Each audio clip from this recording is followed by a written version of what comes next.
Quand je suis sorti de l'hôpital, une profonde tristesse m'a envahi. Ce n'était pas seulement à cause de la douleur ou de la peur, mais parce que cet endroit avait une beauté extraordinaire.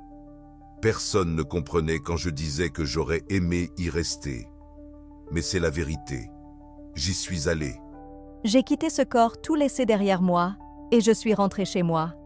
Et quand on m'a ramenée, j'étais clairement dévastée.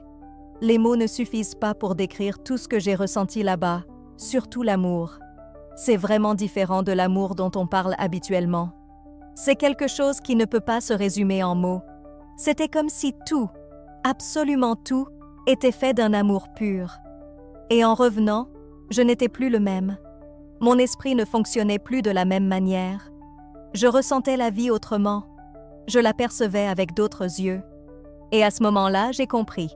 Ma mission était désormais de partager ce que j'avais vécu. Voilà mon rôle aujourd'hui. Bonjour, je m'appelle Brian Jordan, je viens de Slidell, en Louisiane. Mon père travaillait comme routier longue distance et possédait un imposant camion semi-remorque à 18 roues. Il transportait principalement du gravier et dès mon plus jeune âge, j'ai participé à ce travail, apportant mon aide à chaque étape. À 8 ou 9 ans, mon frère et moi changions déjà les pneus comme de vrais camionneurs. Quand mon père rentrait à la maison, on faisait les réparations nécessaires. À 13 ans, je conduisais déjà le camion et à 15 ans, j'étais sur la route avec plus de 36 tonnes. En vérité, nous avons grandi en hommes bien avant d'être adolescents. Je n'ai jamais été du genre à sortir faire la fête ou traîner avec des amis. Nous travaillions simplement. Quand j'ai terminé le lycée, j'étais encore trop jeune pour obtenir mon permis de conduire poids lourd. Il fallait avoir 21 ans. Alors, je me suis engagée dans l'armée à 19 ans et me suis retrouvée en Allemagne. J'ai fait ma formation de parachutiste à Fort Benning. J'y suis restée 3 ans et lors de ma dernière année, j'étais en Corée. Après 6 ans de service, je suis rentrée chez moi avec fierté et j'ai recommencé à travailler avec mon père. Il avait trouvé un nouveau travail et c'est là que j'ai commencé à manier de la grosse machinerie. J'ai vraiment aimé ça, vous savez? Creuser, déplacer de la terre, forer des trous. La puissance de ces machines me fascinait. Depuis ce jour, je n'ai jamais voulu faire autre chose. Ma vie tournait essentiellement autour de ça. J'ai même enchaîné 21 jours de travail d'affilée 12 heures par jour sans pause. Mon univers se résumait au travail. L'un des projets sur lequel j'ai travaillé se trouvait à Pratt, au Kansas. Nous étions en train de construire un parc éolien, ces grandes éoliennes, vous voyez? C'était un samedi et nous devions finir plus tôt. Je me suis levée, j'ai pris la route du chantier et commencé ma journée sur mon tracteur. J'ai pris une pause vers midi. J'emportais toujours un sandwich au beurre de cacahuètes et à la confiture. C'était mon déjeuner rapide. J'ai mangé puis je suis retournée travailler. Il devait être environ 12h10 quand j'ai ressenti une sensation étrange, une forte pression au niveau du cou qui a commencé à m'inquiéter. J'ai pensé que ça allait passer, mais ce n'était pas le cas. J'ai continué à travailler, mais la douleur empirait. J'ai coupé le tracteur puis suis descendue. La douleur a peu à peu gagné ma poitrine. Je suis allée directement parler au chauffeur du camion-citerne et lui ai demandé de m'emmener voir le personnel médical. Une fois arrivée, je suis entrée et j'ai demandé à voir Toms. J'ai dit ça parce que j'avais déjà eu cette douleur auparavant. 1 an plus tôt, alors que je travaillais dans le Dakota du Nord, j'avais ressenti une douleur thoracique comme un coup de pied de cheval au milieu d'un appel avec ma copine. Je lui avais dit « J'ai mal à la poitrine ». Elle savait que je n'étais pas du genre à me plaindre. Alors, elle a immédiatement appelé le 911 et raccroché. Quand j'ai posé la main sur mon cou pour prendre mon pouls, mon cœur battait de façon totalement irrégulière. C'était un vrai chaos. À l'hôpital, on m'a dit que ce n'était qu'un reflux acide. 1 an plus tard, j'ai pensé que c'était la même chose. C'est pourquoi j'ai demandé à faire des examens. On m'a prescrit de l'aspirine et des tests, me disant de m'asseoir. En m'asseyant, j'ai commencé à sentir une douleur dans mon bras. À ce moment, je me suis rendu compte que la situation devenait sérieuse. La fatigue m'a rapidement envahie et j'ai compris que j'allais perdre connaissance. Au moment où je commençais à tomber, le responsable de la sécurité se tenait juste devant moi. La dernière pensée qui m'a traversé l'esprit a été « J'espère qu'il va me rattraper ». Je n'arrivais pas à imaginer mon visage heurtant le sol, puis tout est devenu noir. Soudain, j'étais entourée d'étoiles. Au début, je croyais m'évanouir ou rêver. Je me suis dit « Ah, encore un de ces rêves étranges ». Mais cela ne ressemblait pas à un rêve. J'étais dans un espace immense, semblable à une vaste grotte. Les parois descendaient jusqu'à ce qui aurait dû être le sol, mais il n'y avait pas de terre. C'était comme contempler le ciel nocturne, sauf que je regardais vers le bas et j'ai réalisé que je flottais. Là où le sol aurait dû être un chemin en pierre carrée s'étendait, semblant suspendu dans les airs. En tournant à droite, j'ai vu le chemin s'étendre, effectuer un virage et disparaître. En regardant à gauche, j'ai aperçu un mur à environ 30 mètres de distance, où se dressait une immense porte ornée d'un arc classique d'un ancien château.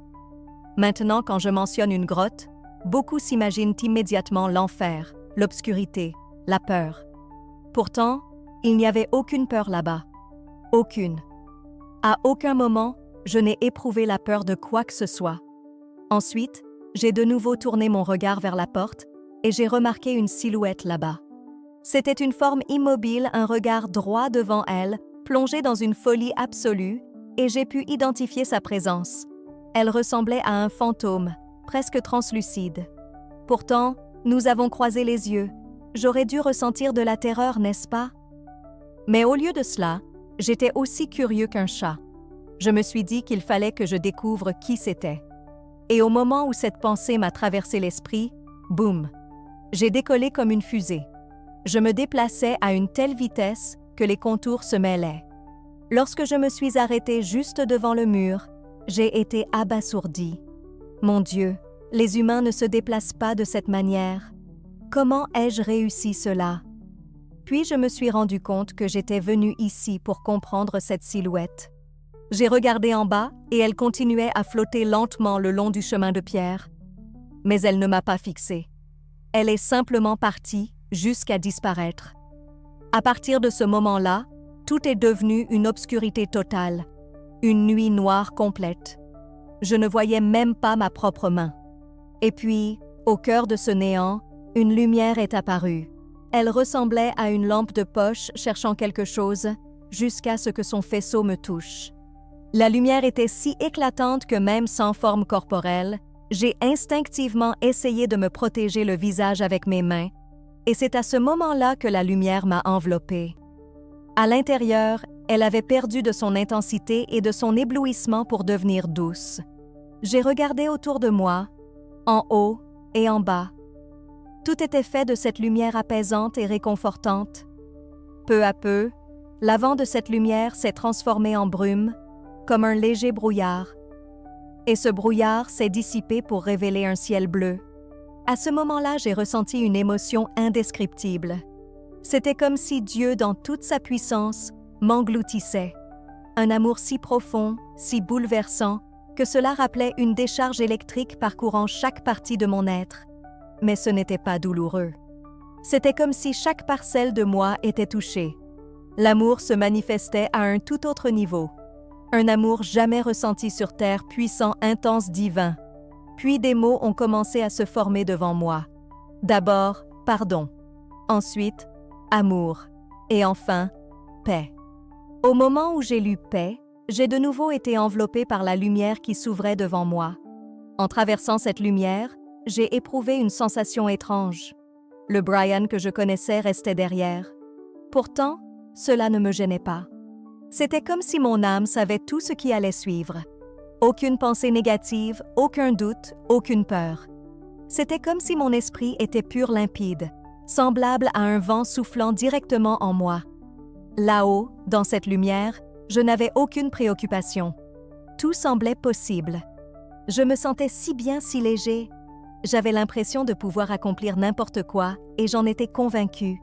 Alors j'ai commencé à descendre en flottant à travers le ciel, jusqu'à me retrouver près de conifères majestueux. Vous savez, ces sapins aux fines aiguilles, n'est-ce pas? Je pouvais distinguer chacune d'elles. Aucune ne m'échappait. C'était comme si mes yeux s'étaient transformés en super caméras. Ensuite, je suis descendue glissant entre les arbres et j'ai observé les racines s'enfoncer dans la terre jusqu'à ce que mon corps pivote et que je commence à flotter sur le dos. C'est à ce moment-là que j'ai réalisé que j'étais au bord d'une falaise ressemblant à celle de la côte californienne, plongée directement dans l'océan. Penchée au bord de cette falaise, j'ai regardé en bas et j'ai aperçu un jardin. Mais ce n'était pas un jardin ordinaire. Les fleurs étaient gigantesques, de la taille d'une table à manger, débordantes de vie, pleines d'énergie. C'était comme si elles me fixaient, même sans la présence de Dieu. Je sentais toute leur attention concentrée sur moi, et si je voulais voir une fleur de près, il me suffisait d'y penser. Et voilà, c'était fait. Je me concentrais mentalement. Je me déplaçais lentement sur le côté enveloppé d'amour. Ce qui émanait de ces fleurs, c'était exactement cela. Elles étaient vivantes. Et moi, j'étais là. Je te vois. Puis soudain, il a disparu si brusquement qu'il a laissé une trace dans l'air, et j'ai continué à regarder jusqu'à ce que la dernière empreinte s'efface. Tout a soudainement disparu. J'ai ouvert les yeux. Une ambulancière était au-dessus de moi, faisant des compressions thoraciques. Je l'ai regardée et j'ai dit « Bonjour ». Elle m'a fixé comme si elle avait vu un fantôme. Ses yeux étaient écarquillés. « Que se passe-t-il » ai-je demandé. Elle a répondu « Brian, votre cœur s'est arrêté. Vous êtes décédé. » J'étais sous le choc. « Combien de temps ai-je été inconscient » ai-je demandé. Elle a répondu « 4 à 5 minutes. » 5 minutes? Comment est-ce possible? J'avais l'impression d'avoir vécu tout ça. Le ciel, la grotte, le jardin, les lumières pendant au moins 1 heure. Mais en réalité, il ne s'était écoulé que 5 minutes. Honnêtement, quand elle m'a dit ça, je n'y croyais pas. En m'examinant, j'ai vu que ma chemise était déchirée, des électrodes collées sur ma poitrine, et un appareil à côté émettait un bruit. C'est là que la réalité a commencé à me percuter. Avec difficulté, la seule chose que j'ai pu dire était « Sortez-moi de ce sol ». Ils m'ont relevé, mais mon bras brûlait. J'ai commencé à transpirer à grosses gouttes comme si j'étais complètement trempée. Mes collègues, mes supérieurs, tout le monde était là, appuyé contre eux. Le mur me fixait sans savoir quoi faire, moi en sueur, souhaitant juste retourner dormir comme si mon corps voulait abandonner. Mais chaque fois que je les regardais, ils détournèrent le regard. C'était comme s'ils ne pouvaient pas y faire face, voir quelqu'un en vie, en train de risquer sa vie. Alors quelqu'un a suggéré un hélicoptère. En entendant ça, j'ai plaisanté. « Oh non, je vais devoir passer le reste de ma vie à payer cette facture. » J'ai réussi à leur arracher un sourire et, franchement, j'avais déjà vu tellement de choses de l'autre côté que la peur n'était plus là. Eux, ils étaient inquiets, pas moi. C'était moi qui lançais des blagues pour détendre l'atmosphère.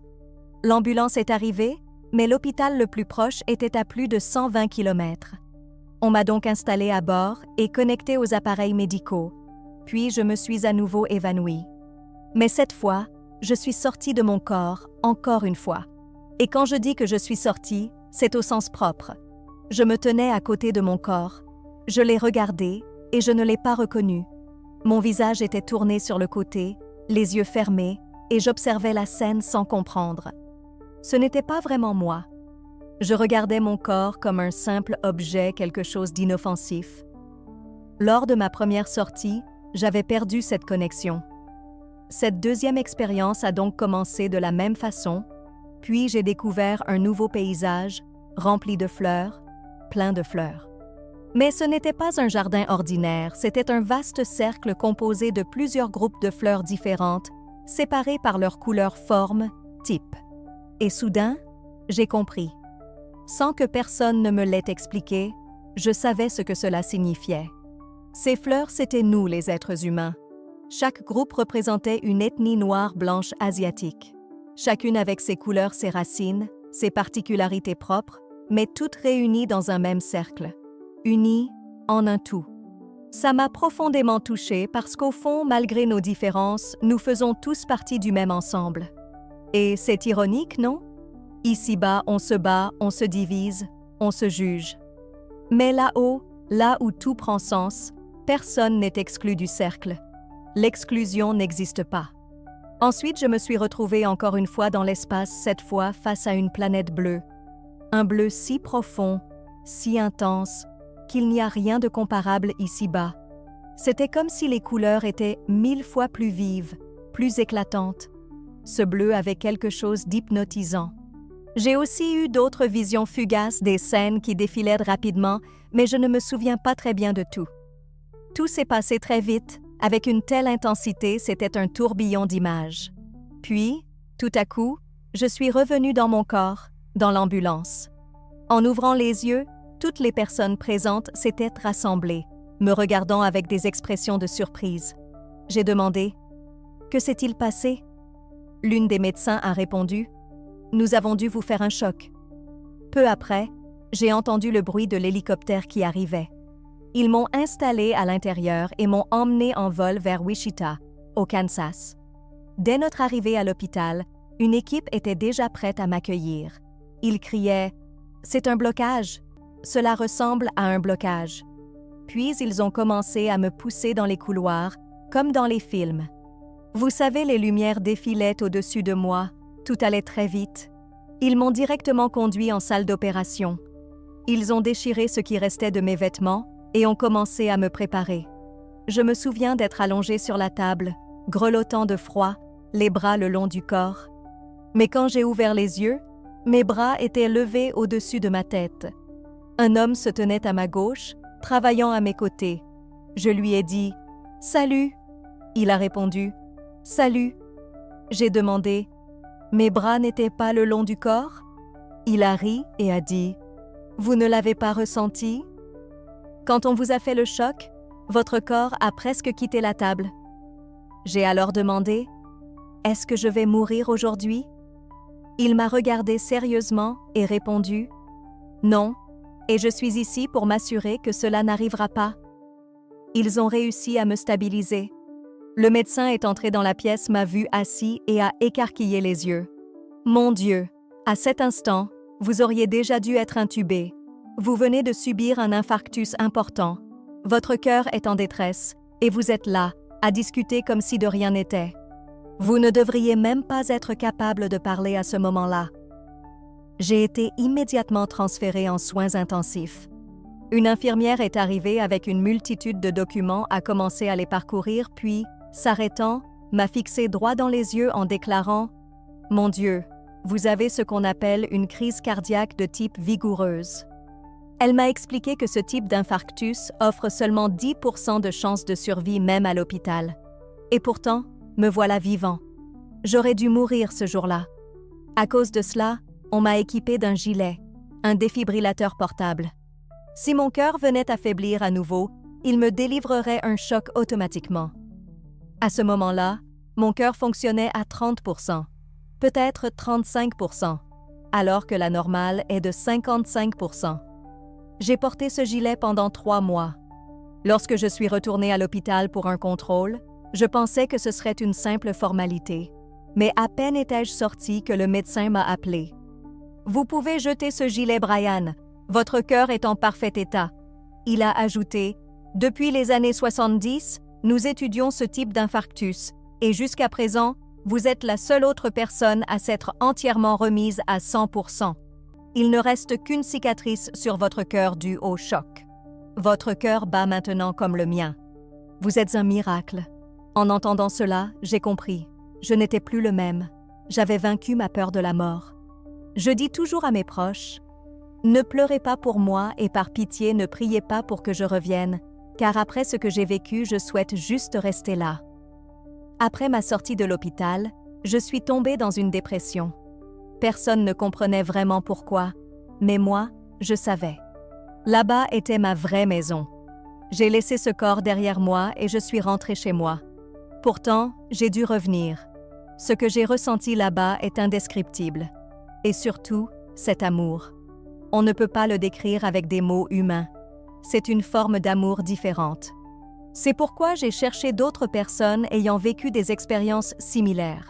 J'ai passé une année entière à lire des témoignages sur les expériences de mort imminente, à étudier et à entrer en contact avec ceux qui avaient déjà vécu cela. J'ai rencontré beaucoup de personnes partageant mes sentiments. Tout tourne autour de l'amour. En entendant cela de tant de sources, j'ai compris que je n'étais pas fou. J'ai réalisé que j'avais une mission. Raconter mon histoire est désormais mon objectif. Je suis revenu, oui, mais je suis différent. Mon esprit fonctionne maintenant différemment de la plupart des gens. J'ai grandi dans une église très rigide, de celle qui enseigne que sans le Saint-Esprit et sans une obéissance stricte à chaque texte biblique, on ne peut pas espérer le ciel. Pourtant, j'ai frôlé la mort à 3 reprises, 3 fois. Et à chacune de ces occasions, je n'ai pas vu l'enfer. Pas du tout. Ce que j'ai ressenti était divin. Je me suis sentie reliée à quelque chose d'immense. Et vous savez, je suis une personne ordinaire. Je n'étais pas un fidèle assidu de l'Église, mais j'ai toujours cru en Dieu depuis mon enfance. Pourtant, malgré ma foi, des doutes subsistaient. Pourquoi Dieu serait-il si en colère? Pourquoi nous placerait-il ici? Et imposerait-il autant de règles pour quitter ce monde?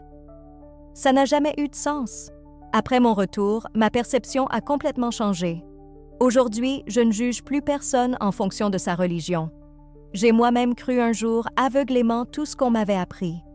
Alors, comment pourrais-je juger quelqu'un selon ses croyances façonnées par son éducation? La vérité, c'est qu'un grand nombre ne comprend réellement qu'après avoir vécu l'au-delà. Depuis mon retour, ma façon de voir les gens a évolué. Je ne vois plus des visages, des noms, ni des étiquettes. Je perçois seulement des âmes. Et c'est ainsi que je vois le monde aujourd'hui.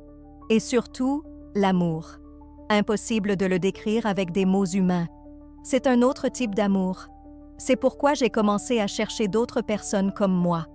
J'ai passé une année entière à lire des témoignages d'expériences de mort imminente, à étudier et à créer des liens avec ceux qui avaient déjà vécu ces expériences. J'ai découvert que beaucoup disaient exactement la même chose que moi. Tout tourne autour de l'amour. Et quand j'ai entendu cette vérité venant de nombreuses sources, j'ai compris que je n'étais pas fou. J'ai réalisé que j'avais un but. Raconter mon histoire. C'est ma mission aujourd'hui. Oui, je suis revenu changé. Mon esprit ne fonctionne plus comme celui de la plupart des gens. J'ai grandi dans une église très rigide, de celles qui te disent que si tu n'as pas l'Esprit Saint et que tu n'obéis pas à chaque ligne de la Bible, tu ne verras jamais le ciel. Et pourtant, je suis mort 3 fois. 3 fois. Et jamais, à aucune de ces occasions, je n'ai vu l'enfer. Aucune. Ce que j'ai ressenti était divin. Je me suis sentie partie d'un tout plus grand. Et vous voyez, je suis juste une personne ordinaire. Je n'étais pas un pratiquant assidu de l'Église, mais j'ai toujours cru en Dieu depuis mon enfance. Pourtant, malgré ma foi, j'avais des doutes. Pourquoi Dieu devrait-il être si en colère? Pourquoi nous a-t-il placés ici? Et pourquoi impose-t-il tant de règles pour quitter ce monde? Cela n'a jamais eu de sens. Après mon retour, j'ai commencé à voir les choses autrement. Aujourd'hui, je ne juge plus personne en fonction de sa religion.